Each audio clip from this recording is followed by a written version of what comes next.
हनुमान जी के धर्मपिता वायु थे। इसी कारण उन्हें पवन पुत्र के नाम से भी जाना जाता है। बचपन से ही दिव्य होने के साथ साथ उनके अंदर असीमित शक्तियों का भंडार था। बालापन में एक बार सूर्य को पका हुआ फल समझकर उसे वो खाने के लिए उड़कर जाने लगे। उसी समय इंद्र ने उन्हें रोकने का प्रयास में वज्र से प्रहार कर दिया। वज्र के प्रहार के कारण बालक हनुमान की ठुड्डी टूट गई और वे मूर्छित होकर धरती पर गिर गए। इस घटना से कुपित होकर पवन देव ने संसार भर में वायु के प्रभाव को रोक दिया, जिसके कारण सभी प्राणियों में हाहाकार मच गया। वायुदेव को शांत करने के लिए अंततः इंद्र ने अपने द्वारा किए गए वज्र के प्रभाव को वापस ले लिया।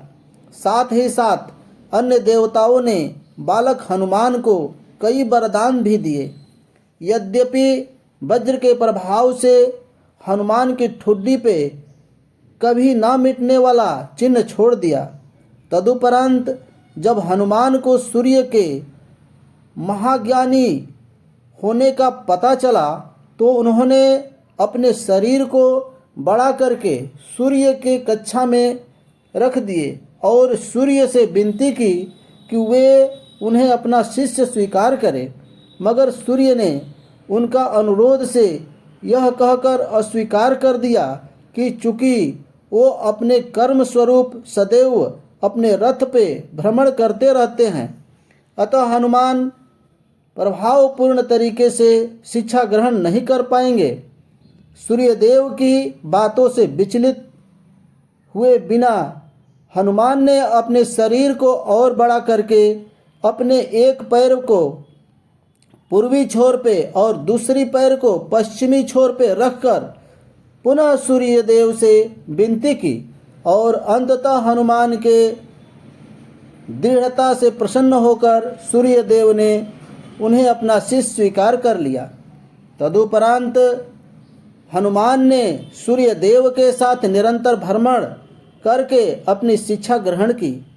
शिक्षा पूर्ण होने के उपरांत हनुमान ने सूर्यदेव से गुरु दक्षिणा लेने के लिए आग्रह किया, परंतु सूर्यदेव ने यह कहकर मना कर दिया कि तुम जैसे समर्पित शिष्य को शिक्षा प्रदान करने में मैंने जिस आनंद की अनुभूति की है वो किसी गुरु दक्षिणा से कम नहीं है। परंतु हनुमान के पुनः आग्रह करने पर सूर्यदेव ने गुरु दक्षिणा स्वरूप हनुमान को सुग्रीव की सहायता करने की आज्ञा दे दी। हनुमान के इच्छानुसार सूर्यदेव का हनुमान को शिक्षा देना सूर्यदेव के अंततः अनादि नित्य अविनाशी और कर्म साक्षी होने पर का वर्णन करता है। हनुमान जी बालापन में बहुत नटखट थे। वे अपने इस स्वभाव से साधु संतों को सता देते थे। बहुधा वे उनकी पूजा सामग्री और आदि कई वस्तुओं को छीन झपट लेते थे। उनके इस नटखट स्वभाव से रुष्ट होकर साधुओं ने उन्हें अपनी शक्तियों को भूल जाने का एक लघु श्राप दे दिया। इस शाप के प्रभाव से हनुमान अपनी शक्तियों को अस्थायी रूप से भूल जाते थे और पुनः किसी अन्य के स्मरण कराने पर ही उन्हें अपनी असीमित शक्तियों का स्मरण हो जाता था। ऐसे माना जाता है कि अगर हनुमान शाप रहित होते तो रामायण में राम रावण युद्ध का स्वरूप पृथक ही होता। कदाचित वे स्वयं ही रावण सहित संपूर्ण लंका को समाप्त कर देते।